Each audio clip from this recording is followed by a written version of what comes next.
အားပဲမင်္ဂလာပါဂျွန်လ30ရက်နေ့ကနေစပြီးတော့ဂျူပီတာဂျိုကဒီခန်ဆာယာတီကွန်ထဲကနေထွက်ခွာပြီးတော့လီယိုယာတီကွန်ထဲကိုဝင်ရောက်လာပြီဖြစ်ပါတယ်ဆိုတော့အချိန်ကာလအဖြစ်2029ဇူလိုင်လ26ရက်နေ့အထိပေါ့နော်လီယိုယာတီကွန်ထဲမှာရှိနေမှာဖြစ်ပါတယ်ဆိုစိတ်ခံစားချက်တွေပြောင်းလဲလွယ်တတ်တဲ့ဒီခန်ဆာယာတီကွန်ထဲကနေပြီးတော့လီယိုရဲ့ပေါ့နော်တည်ငြိမ်ပြီးတော့ထင်ရှားတဲ့နယ်ပယ်ကိုကူးပြောင်းသွားမှာဖြစ်တဲ့အတွက်ကြောင့်မို့လို့အရေးပါတဲ့အပြောင်းလဲတစ်ခုလည်းဖြစ်ပါတယ်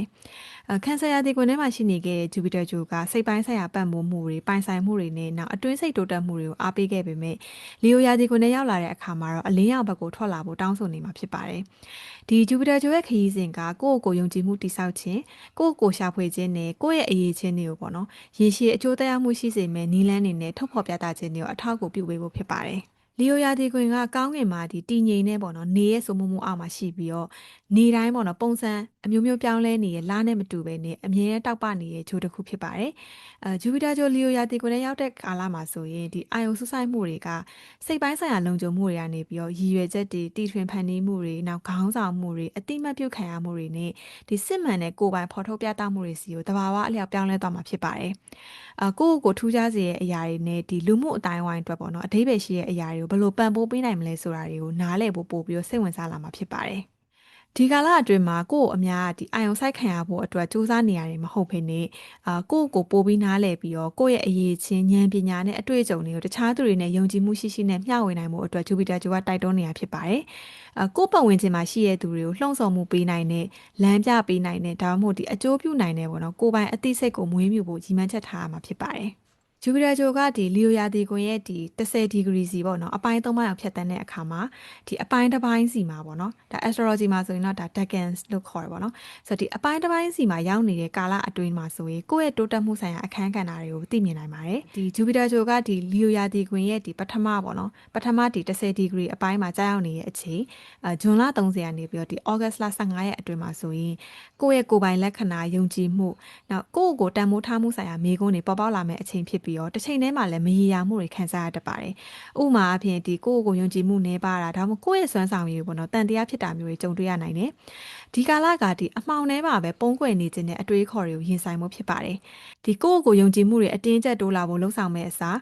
းကြောက်ရွံ့မှုတွေနဲ့မလုံခြုံမှုတွေကိုအရင်ဆုံးလက်ခံမယ်ဆိုရင်နောက်ပိုင်းကာလတွေမှာဒီကိုယ့်ကိုလက်ခံယုံကြည်မှုရလာမှာဖြစ်ပါတယ်။ဂျူပီတာဂျိုကဒီလီယိုယာတီကွန်ရဲ့အလယ်ပိုင်းဒီ30ဒီဂရီအပိုင်းထဲမှာကြာရောက်နေတဲ့အချိန်ဒီဩဂတ်လ15ကနေပြီးတော့အောက်တိုဘာလ3ရက်အတွင်းမှာဆိုရင်ထင်ရှားကြော်ကြားမှုအောင်မြင်မှုခေါင်းဆောင်မှုအခွင့်အလမ်းတွေပို့ပြီးရရှိလာတတ်တယ်။ဒါပေမဲ့ဒီကာလအတွင်းမှာအရေးကြီးတဲ့ဒီသင်ခန်းစာတစ်ခုကကြတော့အောင်မြင်မှုကိုခံစားလို့ရပါမယ်။စွဲလန်းမသွားစေဖို့သတိပြုရမှာဖြစ်ပါတယ်။အတိမတ်ပြုခံရခြင်းကကိုယ့်ရဲ့တိုးတက်မှုကိုပံ့ပိုးပေးရဖြစ်ပြီးတော့ဒီကိုယ့်ရဲ့တန်ဖိုးကိုပေါ့နော်သတ်မှတ်ပေးရမျိုးမဟုတ်တာကိုသတိပြုဖို့လိုအပ်ပါတယ်။ဂျူဒါဂျိုကဒီလီယိုယာတီကိုရဲ့နောက်ဆုံးပိုင်းဒီ30ဒီဂရီအပိုင်းနဲ့ကြာရောက်နေတဲ့အချိန်ကဒီအောက်တိုဘာလ3ရက်နေ့ကနေပြီးတော့ဒီ February လ2029ပေါ့နော်။အဲ့ဒီမှာတစ်ချိန်နောက်ပြီးဒီ retrograde ဖြစ်ပြီးတော့ပြန်ရောက်လာမယ့်အချိန်ကဒီ2029မေလကနေပြီးတော့ဒီဇူလိုင်လအတွင်းမှာတစ်ချိန်ပေါ့နော်ဆိုတော့အဲ့ဒ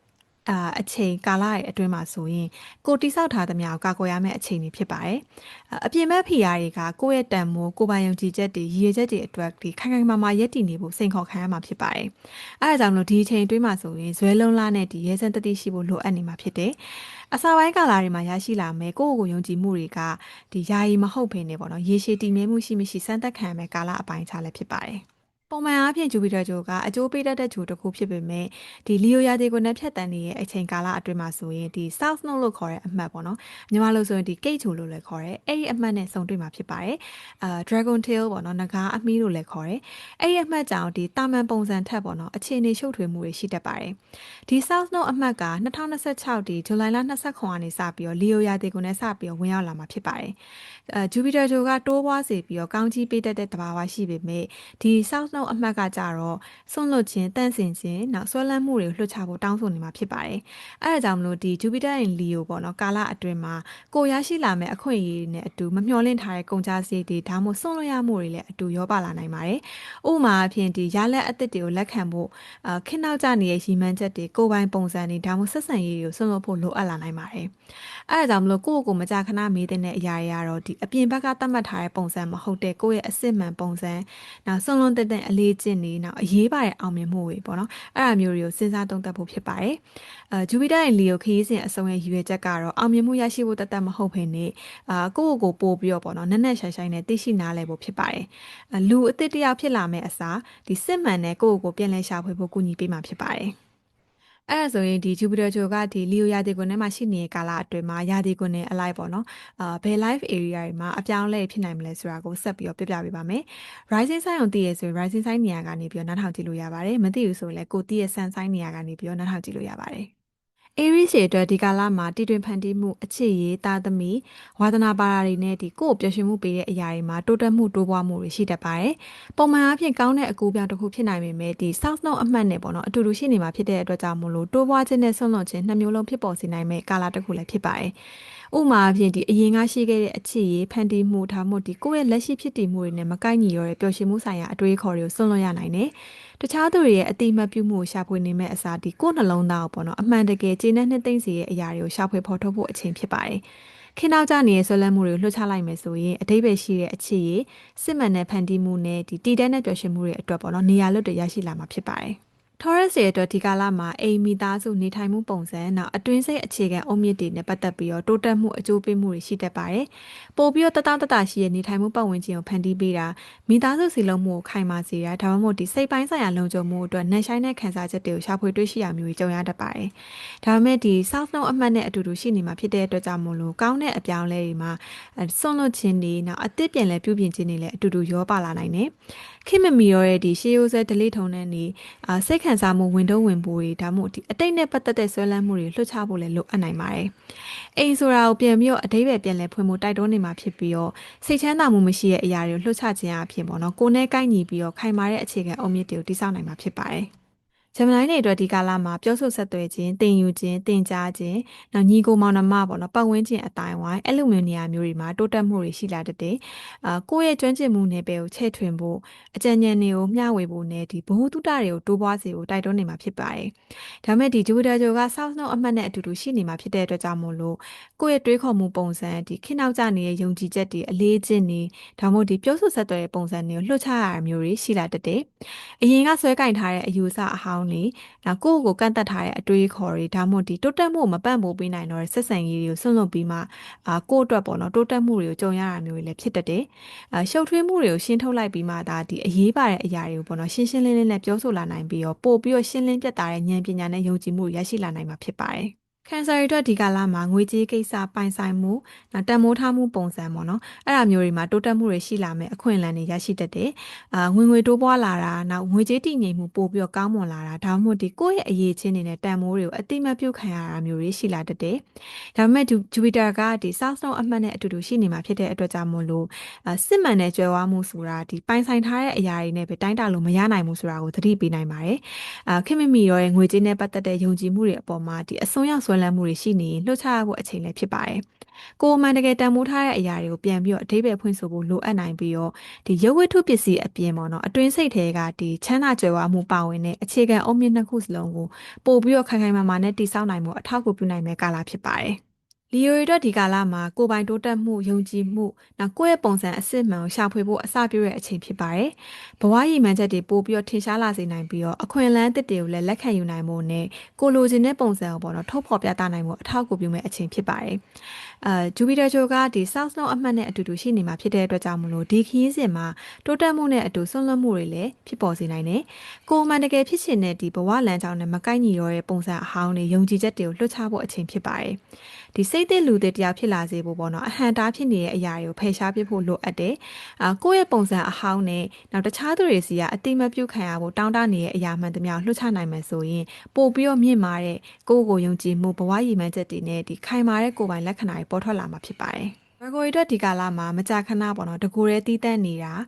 healing လုပ်တာ spiritual ဘိုင်းဆိုင်ရာတွေကိုလေ့လာတာဒါမှမဟုတ်ဒီလေ့ကျင့်တာတွေနဲ့အတွင်းစိတ်ငြိမ်ချမ်းအောင်လှုပ်ဆောင်တာတွေကကိုယ့်အတွက်ကောင်းမွန်တဲ့တိုးတက်မှုတွေဖြစ်လာစေနိုင်ပါတယ် အဆက်မပြတ်လှုပ်ရှားနေတာမျိုးတွေကနေခဏနောက်ဆုတ်ပြီးတော့ကိုယ့်ရဲ့အတွင်းစိတ်ကဘာနဲ့ပေါ့နော်ပြန်ပြီးချိတ်ဆက်ရမယ့်အချိန်ဖြစ်ပါတယ်ဂျူပီတာဂျိုကဒီ South Node အမှတ်နဲ့အတူတူရှိနေမှာဖြစ်တဲ့အတွက်ကြောင့်မို့လို့ဒီကာလကလွှတ်ချမှုတွေပြုလုပ်ဖို့အားကောင်းတဲ့အချိန်လည်းဖြစ်ပါတယ်ကို့မှာရှိနေတဲ့ကြောက်စိတ်တွေနောက်ကန့်သက်ချက်တွေဖြစ်စေရဲ့ယုံကြည်မှုအဟောင်းတွေအကျင့်ဟောင်းတွေဒါမှမဟုတ်ဒီစိတ်ခံစားမှုဝင်တော့ဝင်ဖို့တွေပေါ့နော်အဲ့ဒါမျိုးတွေကိုကုစားဖို့ဒါမှမဟုတ်ဒီဆွန့်လွတ်ဖို့ပေါ်ထွက်လာနိုင်တယ်စိတ်ရှုပ်ထွေးမှုတွေဖြစ်စေတဲ့အရာတွေကိုလွှတ်ချလိုက်ခြင်းအပြင်ပို့ပြီးတော့ကြီးမားတဲ့အသိဉာဏ်လွတ်လပ်မှုငြိမ်းချမ်းမှုတွေအတွက်ပေါ့နော်နေရာလွတ်တွေရရှိလာမှာဖြစ်ပါတယ်Liberator ဒီကာလမှာဒီမိတ်ဆွေတငယ်ချင်းအဖွဲ့အစည်းလူမှုရေးကွန်ရက်နောက်ရေရှိရီမှန်းချက်ပေါ့နော်စားရည်နဲ့ပတ်သက်ပြီးတော့ကောင်းမွန်တဲ့ပြောင်းလဲမှုတွေမြင်ရတတ်ပါတယ်။ကိုယ့်ကိုပံ့ပိုးကူညီပေးမယ်မိတ်ဆွေကောင်းတွေနဲ့ဆုံရတာမျိုးအကျိုးရှိရဲ့ပူးပေါင်းဆောင်ရွက်မှုတွေရှိလာတာမျိုးဒါမှမဟုတ်ဒီအနာဂတ်ရီမှန်းချက်တွေကိုအကောင့်ထဲပေါ်နိုင်မဲ့အခွင့်အလမ်းတွေရတာမျိုးတွေလည်းဖြစ်နိုင်ပါတယ်။ Jupiter ဂျိုကဒီ South Node အမှတ်နဲ့အတူတူရှိနေမှာဖြစ်တဲ့အတွက်ကြောင့်မို့လို့ဒီကာလမှာလူမှုရေးအတိုင်းဝိုင်းနဲ့ဒီကိုယ့်ရဲ့ရီမှန်းချက်တွေကိုပြန်လည်ဆန်းစစ်ရမယ့်ကာလတစ်ခုလည်းဖြစ်ပါတယ်။ကိုယ်နဲ့မကိုက်ညီတဲ့ဒီတချို့မိတ်ဆွေဆက်ဆံရေးတွေအဖွဲ့အစည်းတွေနောက်ခင်မမီတော့တဲ့အိမ်မက်တွေကိုလှုပ်ချရတာမျိုးတွေရှိတတ်ပါတယ်။ဆုံးလုံးတဲ့အရာလှုပ်ချခြင်းအပြင်ဒီအတိတ်ပဲရှိတဲ့ရေရှည်အိမ်မက်အသစ်တွေကိုမြင်လာနိုင်တယ်လို့ကိုယ့်ရဲ့အနာဂတ်ကိုပံ့ပိုးပေးနိုင်မယ့်လူမှုဆက်ဆံရေးတွေလည်းရရှိလာမှာဖြစ်ပါတယ်။ Scorpio တွေအတွက်ဒီကာလမှာအသက်မဝင်ကြောင်းအလုပ်ဂုံတည်လူမှုရေးပုံရိပ်နဲ့ဒီအလုပ်ရည်မှန်းချက်တွေနဲ့ပတ်သက်ပြီးတော့တိုးတက်မှုတွေကြုံလာရနိုင်ပါတယ်။ကိုယ့်အတွက်ဒီ career နဲ့ပတ်သက်တဲ့အခွင့်အလမ်းတွေနောက်ခေါင်းဆောင်မှုအခန်းကဏ္ဍတွေနဲ့ကိုယ့်ရဲ့ကျွမ်းကျင်မှုအောင်မြင်မှုတွေအတွက်ကြီးမားတဲ့အတိအမှတ်ပြုမှုတွေရရှိလာစေမယ့်ကာလမျိုးလည်းဖြစ်ပါတယ်။ Jupiter ဂျိုကဒီ South Node အမှတ်နဲ့အတူတူရှိနေမှာဖြစ်တဲ့အတွက်ကြောင့်မို့လို့ကိုယုံကြည်ထားတဲ့ဒီအောင်မြင်မှုဆိုတဲ့အဓိပ္ပာယ်ကိုပြန်ပြီးတော့သုံးသပ်ဆင်ခြင်ရမယ့်အချိန်လည်းဖြစ်တယ်။အဲဒါကြောင့်မလို့ကိုယ့်အတွက်စစ်မှန်တဲ့အောင်မြင်မှုနဲ့မကိုက်ညီတော့တဲ့အလုပ်အကိုင်းလူမှုရေးပုံရိပ်ဒါမှမဟုတ်ဒီအလုပ်ရည်မှန်းချက်တွေကိုဆွံ့လွှတ်ရဖို့ဖြစ်လာနိုင်ပါတယ်။ဒီပြင်ပရဲ့အသိမှတ်ပြုမှုတွေကိုပေါ့နော်လိုချင်နေတဲ့စိတ်တွေကိုလွှတ်ချလိုက်မယ်ဆိုရင်ကိုယ်နဲ့ပို့ပြီးတော့ကိုက်ညီတဲ့အလုပ်ဒါမှမဟုတ်နေရာတစ်ခုကိုရရှိလာနိုင်တယ်။ဒီအပေါ်ယံဂုဏ်ဒရက်တွေထက်ပေါ့နော်ကိုယ်ပိုင်ယုံကြည်မှုကိုအခြေခံတဲ့အရာတစ်ခုကိုတိစောက်ဖို့အားကောင်းတဲ့ကာလတစ်ခုဖြစ်ပါတယ်။ Sagittarius တွေအတွက်ဒီကာလမှာပညာရေးနောက်ခရီးသွားလာခြင်း spirituality ဘိုင်းဘာသာရေးနဲ့ဒီဉာဏ်လင်းပွင့်စေဖို့ရှာဖွေခြင်းပေါ့နော်စတာတွေမှာတိုးတက်မှုတွေရှိနိုင်တယ်အမြင်ကျယ်စေဖို့နောက်ယုံကြည်ချက်တွေပို့ပြီးတော့နှက်ဆိုင်စေဖို့နဲ့ဒီလက်ရှိကမ္ဘာပေါ်ကအဖြစ်အပျက်တွေကိုနားတဲ့သဘောပေါက်မှုတွေတိုးချဲ့ပေးမယ်အတွေ့အကြုံတွေကိုရှာဖွေဖို့တိုက်တွန်းနေမှာဖြစ်ပါတယ်ဂျူပီတာကဒီ South Node အမှတ်နဲ့အတူတူရှိနေမှာဖြစ်တဲ့အတွက်ကြောင့်မို့လို့ခေတ်နောက်ကျနေတဲ့ယုံကြည်ချက်တွေနောက်အစွန်ရောက်အယူအဆတွေပေါ့နော်ဒါမှမဟုတ်ကိုယ့်ရဲ့စိတ်ကိုလှုံ့ဆော်မှုမပေးရတဲ့လမ်းကြောင်းတွေကိုပြန်သုံးသပ်ပြီးတော့ဆွန့်လွတ်တင်တာတွေကိုလွှတ်ချမှသာတိုးတက်မှုတွေမြင်တွေ့ရမှာဖြစ်ပါတယ်အမြင်ဟောင်းတွေပျောက်ကွယ်သွားတဲ့အခါမှာဘ who တုတရဖို့တသက်မဟုတ်ဘဲနဲ့ကိုယ်တိုင်ယုံကြည်ထားတဲ့အမှန်တရားပေါ်မှာအခြေခံတဲ့ဒီအမြင်အသစ်တွေကိုပေါ့နော်လက်ခံကျင့်သုံးမှုညွှန်ပြနေတာဖြစ်ပါတယ်ဒီချိန်ကာလမှာဘဝရဲ့ဥတီချက်တွေကိုပြန်လည်သတ်မှတ်ဖို့နဲ့ပိုပြီးလေးနက်တဲ့ရည်ရွယ်ချက်တစ်ခုကိုရှာဖွေတွေ့ရှိဖို့အားကောင်းတဲ့အချိန်တစ်ခုဖြစ်ပါတယ်Capricorn တွေအတွက်ဒီကာလမှာစက်တူပိုင်ဆိုင်တဲ့အရင်းမြစ်တွေနောက်ဆက်ဆံရေးတွေရဲ့ရင်းနှီးမှုအဆင့်ပေါ့နော်နောက်ပြီးဒီစိတ်ပိုင်းဆိုင်ရာပြောင်းလဲမှုစရာတွေမှာတိုးတက်မှုတွေရှိနိုင်ပါတယ်ကိုယ့်ရဲ့အိမ်အောင်ဘက်ဒါမှမဟုတ်ဒီစီးပွားရေးလုပ်ဖော်ကိုင်ဘက်တွေရဲ့ငွေကြေးရင်းနှီးမြှုပ်နှံမှုပိုင်ဆိုင်မှုပေါ့နော်အဲ့ဒါမျိုးတွေမှာအထောက်အပံ့တွေရရှိတတ်တယ်လို့နက်ရှိုင်းနဲ့စိတ်ပိုင်းဆိုင်ရာကုသခြင်းတွေအတွက်အားကောင်းတဲ့အချိန်တွေဖြစ်ပါတယ်ဂျူပီတာဂျိုကဒီ South Node အမှတ်နဲ့အတူတူရှိနေမှာဖြစ်တဲ့အတွက်ကြောင့်မို့လို့ဒီစစ်မှန်တဲ့ပေါ့နော်အတွင်းစိတ်ပြောင်းလဲခြင်းတွေဖြစ်ဖို့ဆွန့်လွတ်ခြင်းတွေကိုလည်းပြုလုပ်ရမယ်ဆိုတာကိုညွှန်ပြနေပါတယ်အရင်ကရှိခဲ့တဲ့ကြောက်စိတ်တွေစိတ်ခံစားမှုဆိုင်ရာဆွဲလန်းမှုတွေနောက်ငွေကြေးဆိုင်ရာမိခိုအားထားမှုတွေဒါမှမဟုတ်ဒီကိုယ့်အကျိုးမပြုရတဲ့အလေးထားတွေကိုလွှတ်ချဖို့လိုအပ်နိုင်ပါတယ်ကိုယ့်အတွက်ရည်ရွယ်ချက်မရှိရတဲ့အရာတွေကိုဆွန့်လွတ်လိုက်ခြင်းအပြင်ဒီမြင်မာတဲ့ယုံကြည်မှုခံနိုင်ရင်အားနဲ့ဒီအရင်နှီးဆုံးဆက်ဆံရေးတွေကိုပါပေါ့နော်ပို့ပြီးတော့နက်နက်ရှိုင်ရှိုင်နဲ့နားလည်သဘောပေါက်လာမှာဖြစ်ပါတယ် Aquarius တွေအတွက်ဒီကာလမှာယင်းနှီးရဲ့ဆက်ဆံရေးတွေနောက်အိမ်အောင်ဘက်ကိုယ့်ရဲ့ customer တွေပေါ့နော်စတဲ့ဒီ relationship တွေမှာတိုးတက်မှုတွေရှိနိုင်ပါတယ်ဒီအချိန်မှာကိုယ့်ဘဝတွေကိုကိုညီပံ့ပိုးမဲ့သူတွေကိုပေါ့နော်အလွယ်တကူဆွဲဆောင်နိုင်တာနောက်ဒီလက်ရှိဆက်ဆံရေးတွေကိုပို့ပြီးတော့ခိုင်မာစေတာဒါမှမဟုတ်ဒီပူပေါင်းဆောင်ရွက်မှုတွေကနေတစ်ဆင့်ပေါ့နော်အခွင့်အလမ်းအသစ်တွေကိုဖန်တီးပေးနိုင်တာမျိုးတွေရှိလာမှာဖြစ်ပါတယ်ဂျူပီတာဂျိုကဒီ South Node အမှတ်နဲ့အတူတူရှိနေမှာဖြစ်တဲ့အတွက်ကြောင့်မို့လို့လက်ရှိဆက်ဆံရေးတွေကိုပေါ့နော်ပြန်ပြီးတော့ဆန်းစစ်ရမယ့်ကာလတစ်ခုလည်းဖြစ်ပါတယ်။ဥပမာဒီကိုယ့်ရဲ့တိုးတက်မှုမပံ့ပိုးပေးတော့တဲ့ဆက်ဆံရေးတွေကိုဆွံ့လွှတ်ရမှုတွေရှိလာနိုင်တယ်။ဒီအချိန်မှာစစ်မှန်မှုအပြန်အလှန်လေးစားမှုနဲ့နှစ်ဖက်စလုံးမှာပေါ့နော်တူညီတဲ့တန်ဖိုးထားမှုတွေအပေါ်မှာအခြေခံတဲ့ဆက်ဆံရေးတွေကိုတည်ဆောက်ဖို့တိုက်တွန်းနေမှာဖြစ်ပါတယ်။အကျိုးမရှိတဲ့ဆက်ဆံရေးပုံစံတွေကိုလွှတ်ချလိုက်မယ်ဆိုရင်ကိုယ့်ရဲ့ရေရှည်ခရီးကိုပံ့ပိုးပေးနိုင်မယ်ဒီအသေးပဲရှိတဲ့ relationship တွေအတွက်ပေါ့နော်နေရာလွတ်တွေဖန်တီးနိုင်မှာဖြစ်ပါတယ်။ Pisces တွေအတွက်ဒီကာလမှာနေ့စဉ်အလုပ်တာဝန်ကျန်းမာရေးနေထိုင်မှုပုံစံပေါ့နော်စတာတွေမှာတိုးတက်မှုတွေရှိလာနိုင်ပါတယ်။ကျန်းမာတဲ့အလေးအထားတွေကိုတိစောက်ဖို့ကိုယ့်ရဲ့ကျွမ်းကျင်မှုတွေကိုတိုးတက်စေဖို့နဲ့နေ့စဉ်တာဝန်တွေမှာပိုပြီးမြင့်မာတဲ့ရည်ရွယ်ချက်တွေကိုရှာဖွေတွေ့ရှိဖို့အတွက်အထောက်အပံ့တွေရရှိတတ်ပါတယ်။ ဂျူပီတာဂျိုကဒီ South Node အမှတ်နဲ့အတူတူရှိနေမှာဖြစ်တဲ့အတွက်ကြောင့်မို့လို့ဒီနေ့စဉ်အလုပ်တွေမှာပေါ့နော်ရိုးရှင်းအောင်ပြုလုပ်ခြင်းကနေတစင်တိုးတက်မှုတွေရရှိတတ်တာကိုညွှန်ပြနေပါတယ်။ကိုယ့်အတွက်ထိရောက်မှုမရှိတဲ့လုပ်ရိုးလုပ်စဉ်တွေကျန်းမာရေးနဲ့မညီညွတ်တဲ့ဒီအလေးထားတွေနောက်ပြီးပင်ပန်းနှွမ်းနယ်စီရဲ့အလုပ်ပတ်ဝန်းကျင်ဒါမှမဟုတ်ဒီကိုအတင်းကျပ်ဒီဖိအားပေးလှုပ်ဆောင်တတ်တဲ့အကျင့်တွေကိုလွှတ်ချဖို့လိုအပ်နိုင်ပါတယ်။မလိုအပ်တဲ့ဒီ energy ကုန်ခန်းစီရဲ့အရာတွေကိုလွှတ်ချလိုက်မယ်ဆိုရင်ကျန်းမာရေးနဲ့ဒီရေရှည်တိုးတက်မှုပေါ့နော်နှစ်ခုစလုံးကိုပံ့ပိုးပေးနိုင်မဲ့ဒီမျှတတဲ့နေထိုင်မှုပုံစံကိုဖန်တီးနိုင်မှာဖြစ်ပါတယ်။အလုပ်ကိုလိမ္မာပါနဲ့စွာလှုပ်ဆောင်ခြင်းကမှန်ကန်တဲ့ပေါ့နော်အလုပ်ပြီးမြောက်စေတဲ့ပုံစံကိုရရှိစေမှာဖြစ်ကြောင်းရှာဖွေတွေ့ရှိနိုင်မယ့်အချိန်ဖြစ်ပါတယ်။